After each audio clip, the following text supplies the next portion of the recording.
شلون كيف قلت يا ابو؟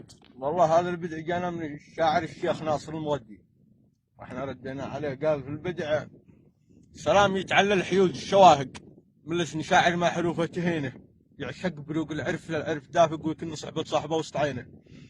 ما الحل يا فتشمة الحال ضايق، في وقت خالف بين زينه وشينه، واحد مع حبه وعزله فنادق والثاني يلا من قساها يعينه.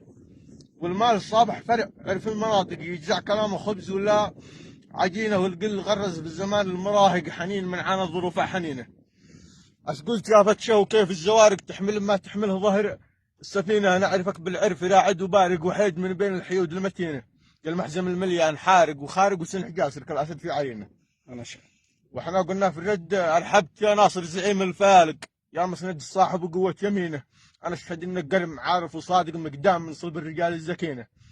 من هاهل اهل الغرب واهل المشارق وهيج ما يخشى الحمول المتينه، مغدي النخوه ولك راس شاهق وهاشك ضم قوافي ثمينه.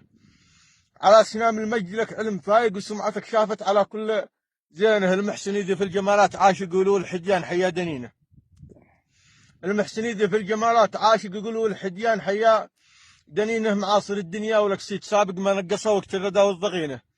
لا والله ان المال ما له علايق، الناس شامون العلوم الرزينه، الفقر ما والله هو الطلع مالق، والمال ما والله يرفع عتينه. والدانق المذموم لا زال دانق، واقسمت لو ما له يغطي مدينه، والكوف يبقى كوف معلاق واثق وكلمته تجزع ولا شي هينه.